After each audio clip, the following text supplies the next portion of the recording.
क्या करते थे। एक बार विचरण करते हुए आप ऐसे राज्य में पहुंच गए जहां का राजा महानास्तिक और भगवत विमुख, संतों और वैष्णव के प्रति उनके मन में अकारण ही द्वेष था। यदि कोई संत भूले भटके उसके राज्य में चले जाते तो वह उन्हें गुलेल से मारता। वह दुष्ट राजा संतों के तिलक को लक्ष्य करके और गुलेल चलाता। तिलक ही में लगे गुलेल चलाता, जिससे कितने ही संतों के सिर और नेत्र फूट गए।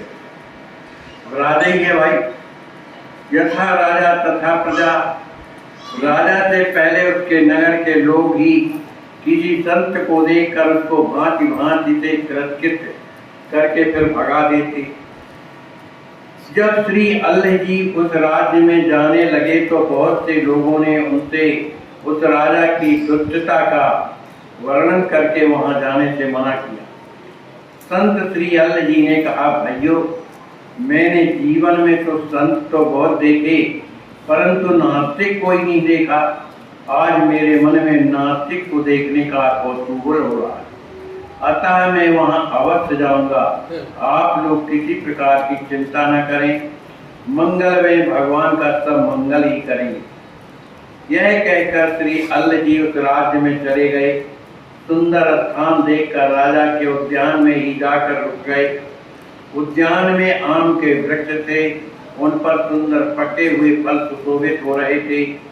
श्री अल्लाह जी ने वहीं आसन लगाया और भगवान की सेवा पूजा करने का निश्चित किया। एक माली दिखा तो भगवान को भोग लगाने के लिए उससे आम के पक्के फल मांगे। प्रथम तो माली ने इन्हें बहुत फटकारा कि बिना अनुमति के इस राजकीय उद्यान में कैसे आए, पर इसका दृढ़ निश्चय देखकर कहा कि यदि बिना लाठी डंडा या पत्थर चलाए यदि आप आम ले सको तो ले लो। वस्तुतः इस प्रकार कहकर इनका तिरस्कार ही कर रहा था, परंतु श्री आल जी ने उनके कथन को तनिक भी अन्यथा नहीं लिया। उन्होंने तो इस प्रकार के बुरे भटकों को मार्ग दिखाने का व्रत ही ले रखा। श्री अल्लाह जी महाराज सिद्ध संत थे, उन सर्व समर्थ के आराधक थे जो जड़ को चेतन और चेतन को जड़ करते। उन्हीं परमात्मा श्री रघुनाथ जी का ध्यान करके श्री अल्लाह जी ने आम वृक्षों से कहा, हे तरवरो, तुम तो परोपकारियों में श्रेष्ठ गिने जाते हो। तुम अपने पल्लव, शाखा, फल, फूल आदि लेकर लोकोपकार करते रहते हो। तो जो तुम पर लाठी डंडे या पत्थर से प्रहार करते हैं तो उन्हें सुंदर फल ही देते हो। अतः आज मैं तुमसे भिक्षा मांगता हूँ, मेरे ठाकुर जी के भोग के लिए कुछ मुझे फल प्रदान कर। ऐसा कहकर श्री अल्लाह जी ने जैसे ही वृक्ष की ओर देखा, उनकी डालियां सुता झुकी। अपनी आवश्यकता अनुसार आम तोड़ लिए, उनसे श्री ठाकुर जी का भोग लगाया। इस अद्भुत घटना को देखकर माली को ठगा रह गया। फिर थोड़ी देर बाद जब उसे ज्ञान हुआ तो वह भाग करके राजा के पास आया। सारी घटना का वर्णन किया। सुनते ही राजा भी भागा, आल जी के पास आया। उसे विश्वास हो गया कि कोई महापुरुष सिद्ध संत। चरणों में गिरकर वह अपने अपराध के लिए क्षमा प्रार्थना करने लगा। संत हृदय श्री आल जी तो आए ही थे उसका उद्धार करने। उन्होंने कहा, राजन, लोग व्यर्थ में ही आपको नास्तिक कहते हैं, आप तो मुझे बड़े ही भक्त जान पड़ते हैं। राजा ने कहा, प्रभु, मैं तो वास्तव में बहुत पापी। यह तो आपके दर्शन का प्रभाव है कि मेरे जैसे दुष्ट के हृदय में भगवत जो है भक्ति का संचार हो गया। कृपा करके मेरा उद्धार कीजिए। श्री आल जी ने कहा, राजन, भक्ति भाव का ही सावधान होकर के आश्रय लीजिए। श्री आल जी ने उस राजा और राज्य को अपने सदुपयोग उपदेशों के द्वारा परम धार्मिक बना दिया। इस प्रकार प्रभु कृपा से संत जन इस कलयुग में भी अद्भुत कर्म करते हैं। इसके बाद एक और कथा श्रवण करिए वाल्मीकि। वारमुखी माने गणिका। एक गणिका थी श्री वारमुखी जी। लोक और वेद दोनों में ही गर्हित था उसका कर्म, परंतु प्रभु कृपा कब किस पर हो जाए, कब किस जन्म का पुण्य उदय हो जाए, यह पता नहीं। श्री वारमुखी जी भी यह नहीं जानती थी कि आज मेरे लिए सौभाग्य का उदय हुआ है। एक बेश्या के द्वार पर साधु, कहीं ऐसा न हो कि मेरा परिचय पाकर महात्मा लोग यहाँ से चले जाएं। दक्षिण देश की उस गणिका ने नगर से लौटकर देखा कि उसके द्वार के सम्मुख पीपल के पेड़ के नीचे चबूतरे पर वैष्णव संतों ने आसन कर रखा। धूनी जल रही है, छत्ता गाड़ कर उसके नीचे ठाकुर जी का सिंहासन लगा दिया। साधुओं में से कोई चंदन घिस रहा, कोई पार्षद मर रहा, कोई तिलक लगा रहा। बेश्या ने सोचा कि मैं इनका आतिथ्य करने योग्य तो हूँ नहीं, मेरा अन्न भला साधु कैसे ग्रहण करेंगे। वह भीतर गई और एक चांदी की थाली में जितनी स्वर्ण मुद्राएं आ सकी उसने लाकर ठाकुर जी के सामने थोड़ी दूर पर रख दिया। एक साधु पूछता है, मैया तू कौन है? इतना द्रव्य श्रद्धा से अनजान स्त्री का निवेदन करना कम आश्चर्यजनक नहीं था। आप और चाहे जो पूछें, परंतु मेरा परिचय न पूछें। उसने मुख नीचा करके प्रार्थना किया। साधु से भय की बात क्या है? महात्मा ने आग्रह किया। मैं महानीच हूँ, मेरे पापों का कोई हिसाब नहीं। संभवतः मुझे देखकर नरक के जीव भी घृणा करेंगे। पाप ही मेरा जीवन है, शरीर को बेचकर मेरी जीविका चलती है। रोते हुए उसने कहा, हृदय में गिलानी आई। सरदा तप निज सत्य अपहारी, संत दर्शन पाठक। संतों का दर्शन ही पाप को समाप्त करने वाला होता है। तो जीविका चलती है। रोने लगे। महाराज बिगड़े, ले जा अपना थाल, अभी और उसको ठीक करना है ना भाई, ले जा अपना थाल। साधु बेश्याओं का धन नहीं दिया करते। एक साधु ने झड़क करके कहा, महाराज मेरी जैसी महापापनी से नरक या नारकी जीव तक घृणा कर सकते हैं, किंतु गंगा गोदावरी आदि पुण्य तोया नदियां तो घृणा नहीं करती। मैं नित्य गोदा माता की पवित्र धारा में डुबकी लगाती हूँ। उन्होंने कभी मेरा तिरस्कार नहीं किया। सुना है कि साधु गंगा गोदावरी आदि नदियों से भी अधिक पवित्र होते हैं। संत तो स्वतंत्र को भी पवित्र कर देते हैं। आप यदि मुझसे घृणा करेंगे तो फिर कौन भक्तों का उद्धार करेगा? मेरा दुर्भाग्य है। उसने अत्यंत दुखित होकर थाल उठा ली। एक साधु कहता है, मैया श्री रंगनाथ के लिए मुकुट बनवा दे। मंडली में जो सबसे वृद्ध थे उन्होंने कहा। गणिका की भक्ति भरी वाणी ने उन्हें द्रवित कर दिया। जिसकी भेंट संत नहीं लेते उसकी रंगनाथ तो क्या लेंगे? साधु तो भगवान से भी अधिक दयालु होते हैं। वे तो उन सर्वेश्वर से भी अधिक भक्तों पर कृपा करते हैं। जिनका तिरस्कार साधुओं ने ही कर दिया, उनके लिए भगवान से क्या आशा रही? वह रोती हुई जा रही। दूसरा साधु कहता है, रे मैया उपहार न लेना होता तो मुकुट बनाने का आदेश न देता। वृद्ध साधु ने स्पष्ट समझाया और वह द्रव्य साधुओं ने स्वीकार कर लिया। 3 लाख रुपए से बेश्या ने एक सुंदर रत्न जटित मुकुट बनवाया और उसे लेकर वह श्रीरंग में पहुंची। मैं अपवित्र हूँ, मेरा मंदिर में जाना उचित नहीं। आप मुकुट भगवान को चढ़ा दें। भला श्री रंगनाथ के पुजारी जी यह बेश्या का आग्रह कैसे मान लें? उन्हें तो स्वप्न में भगवान ने स्पष्ट रूप आदेश दिया था। वे उसी बेश्या के हाथ से मुकुट धारण करेंगे। विवश होकर वह मुकुट लेकर के गई। दोनों हाथों से मुकुट उठाकर नृत्य करते हुए वह आगे बढ़ी। आज भगवान के श्रृंगार में मस्तक पर मुकुट नहीं था, सिंहासन ऊंचा था मूर्ति मूर्ति के मस्तक तक वेश्या का हाथ नहीं पहुंच सकता था। उसने मुकुट उठाया, सबने देखा कि श्री रंगनाथ जी के श्री विग्रह ने मस्तक झुका। देख, स्वामी जी एक बार बोल रहे थे पौड़ी में, सरकार विराजे मैंने अपने स्वरूप सरकार कि जब आपका ये कहना है कि निर्मल मन बना करके आओ तब मुझे प्राप्त कर सकते हो, तो इसमें आपकी क्या उदारता है? जब निर्मला ही बन के आना है आपके पास, तो आपकी क्या जरूरत है? अरे जो बिगड़े को सुधारे, जो मलिन है उनको निर्मल बनावे, तब तो आपका ठीक है। अब निर्मल बन के आओ तो आपकी क्या जरूरत है? ऐसा वो बात सही नहीं। कोई डॉक्टर कहे कि स्वस्थ होके आओ, तो फिर काय के लिए तुम बैठे हो भैया?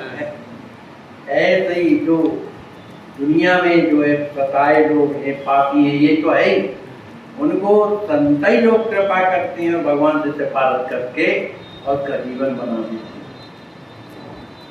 तो ये तो कथा बहुत बड़ी है महाराज, तो छोटी सी लिख दिया, बहुत बड़ी कथा है वर्तमान में। उसमें कहते हैं कि जब वो मुकुट लेकर के चल रही थी सीढ़ी ऊपर, रंगनाथ भगवान समझते तो पवित्र होकर तो जा रही थी, लेकिन उस समय रजस्वला हो गई। अब जब रजस्वला हो गई तो उसने मुकुट रख दिया और सिद्धि में अपना सिर पटकने लगी कि देखो मेरा दुर्भाग्य, तो देखो कि संतों ने कृपा कर दिया कि चलो भाई मुकुट तुम ही पहनाओ, लेकिन अब मेरा दुर्भाग्य है कि मैं अपवित्र हो गई, रोने लगी। तो भगवान रंगनाथ से वो रोना नहीं देखा गया, कहा माँ तुम उसी स्थिति में आओ, मुझे मुकुट धारण करो। तो फिर बेचा जा करके, तो भगवान जिसे प्रेम दे, जिसे अपना में, तो फिर अच्छा बुरा थोड़ी देखते हैं। माने गांठी बांधी राम ने, देखो खरो न खोट, ये खड़ा है क्या है कैसा है, वो फिर देखते नहीं। तो माने भगवान ने मस्तक झुका दिया, बेचा ने मुकुट उठा कर रख दिया, मूर्ति पूर्वक हो गई। मंदिर के प्रांगण में भी भगवान की इस असीम कृपा का अनुभव करके उसके दर्शन करते हुए, और उसने शरीर बेचा ने मैंने भगवानी में कितनी ऐसी बेचा हो गई कि भगवान को नृत्य के द्वारा रिझा कर, और बेचा है पर भगवान को नृत्य के द्वारा रिझा करके और हमेशा के लिए भगवान के चरणों में सो गए, मैंने शरीर त्याग दिया। तो ये नहीं सोचना चाहिए कि महापापी है पर भगवान की कृपा नहीं होगी। हम बड़े पुण्यात्मा है, खूब जप करते हैं, पवित्र रहते हैं, ऐसे भगवान की दृष्टि में कौन क्या है, सब उन्हीं की संतान तो हैं। अपने लड़के अच्छे हो चाहे बुरे हो, कौन बाप महतारी को लड़के प्यारे नहीं होते बताओ? और बल्कि उनकी चिंता उनको ज्यादा रहती है जो बिगड़े होते हैं कि मेरा लड़का बिगड़ गया। कई लोगों से कहता भैया थोड़ी समझाओ, ऐसे ही तो वो भी तो महतारी बाप है। तो ये नहीं है, उनकी कृपा है। इसीलिए निरंतर साधु संत भगवान के भक्त वो कृपा का ही सहारा लेते हैं, अपने साधन का सहारा नहीं। तो जो कृपा के आश्रय चलते हैं उनका जीवन सही रहता है। भाई किसी के ऊपर कलेक्टर प्रसन्न हो जाए, वो चरणों को पकड़ के गिड़गिड़ाने लगे कि मेरा काम नहीं हो रहा था और कोई मेरे को पहचानते नहीं है, अपने उधर से भगा देते हैं, अब आप ही कृपा करो, नहीं मैं प्राण दे दूंगा, मैं कहीं ना जाऊंगा। तो वो सब विभाग कलेक्टर के हैं कि नहीं? वो वहीं कुर्सी में बैठे सब विभाग वालों से सब कुछ मंगा सकता है कि नहीं मंगा सकता? और कौन किसकी शक्ति है कि वो मना कर दे? तो वहीं बैठे बैठे सब मंगा लेता है। ऐसे ही किसी पापी आदमी को सुधारना ये भगवान के लिए कौन बड़ी बात है भाई। और फिर उनसे बढ़कर के कौन है परम स्वतंत्र मंदिर पर कोई, उनमें ऑब्जेक्शन लगाने वाला कौन है कि आपने इधर गलत कर दिया उसी की आफत पड़ जाए। इसलिए जो है विनय बहुत बड़ी बात है। जो विनय करते रहते हैं उनका भगवान याद रखते हैं। विनय सुनत पहचान लोकम वेद सुताय रीति कि विनय सुना। पृथ्वी देवी विनय नहीं किया, ब्रह्मा जी के पास गई, आपने पैदा किया है, कितना धर्म कर रहे हैं, अब इनका नाश करो। कहा ये हमारे बस की बात नहीं है, हमरे तोड़ साइकिल में तेरे साथ में लगा। शंकर भगवान पास गए, शंकर भगवान कहने लगे भाई ये हमारे बस की बात नहीं है, संहार के भले हम देवता हैं पर हमको जो अधिकार मिला है उससे ज्यादा नहीं कर सकते। लेकिन ये है कि मैं इतना जरूर है कि भगवान से प्रार्थना करो। कहाँ है भगवान? तो जो भजन करेगा वही न जानेगा। आग जग में सब रहित विरागी, प्रेम से प्रभु प्रगटे जिमें आगी। देश काल सब विदतम माई, कहाऊ तो कहाँ जहाँ प्रभु नाई। हरि व्यापक सर्वत्र समाना, पर प्रेम से प्रकट होई मैं जान। अपने को कहते हैं क्यों कि वो जानते हैं कि प्रेम से भगवान प्रकट होते हैं। सबने प्रेम जब विनय किया, प्रार्थना किया तो भगवान की आकाशवाणी हुई, जन दर्पहुन सिद्ध सुरेता, तुम ही लाग धनियो मन नरवेता। मैं तुम लोगों का जितना कष्ट है सब दूर करूं। तो किसके द्वारा हुआ? विनय के द्वारा। तो विनय के द्वारा जो काम बन जाता है वो कानून के द्वारा नहीं बनता है कि मैं तो बड़ा पवित्र हूँ, मैं ऐसा करता हूँ, रोज पाठ करता हूँ, ये करता हूँ, कृपा करेंगे क्या? अरे का तुम्हारे लोग करें क्या? नहीं करेंगे तो क्या कर लोगे क्या? अरे तो भगवान कहते हैं मैं प्रेमी भक्तों के आदि हूँ, लेकिन वो प्रेमी प्रेमी नहीं जो भगवान को कष्ट देता रहता है, अपनी आज्ञा देता है, वो कुछ नहीं कहता है। प्रभु जही विध मन प्रसन्न प्रभु हुई, करुणा सागर कीजिए। तो भगवान जो है विनय से जल्दी प्रसन्न होते हैं। विनय ही एक ऐसी है जो निरंतर भक्त लोग करते रहते हैं, अपने साधन का बल उन्हें नहीं रहता। हे प्रभु कृपा करो। हनुमान जी इसी प्रेम रामायण में आया है। हनुमान जी सब बंदरों को नहीं ले जा रहे थे राम जी महाराज कि तुम लोग जाओगे हमारी हंसी करवाओगे, वहाँ उल्टा पुल्टा काम करोगे। कहा नहीं हम तो साधु बन के रहेंगे जैसे साधु रहते। और घर गए तो जामवंत से सब काम बिगड़ा, तो जैसा जामवंत ने किया वैसे सब बंदर करने लगे। अब राम जी रह गए, कहा भाई तुम लोगों ने हमारा वचन भुला दिया। कहा महाराज बड़ी भूल बानर भाई, मैंने बड़ी भूल हो गई, अब तो क्षमा करो, इसके अलावा क्या पाए। लेकिन अब एक बात है प्रभु, अब हम पर हमेशा नजर रखिए कि नहीं तो अंत संत सब करिए बंदर। तो हमारा स्वभाव ही है संत कर ले, इसलिए ढील न दीजिएगा, हमें करते रहिए।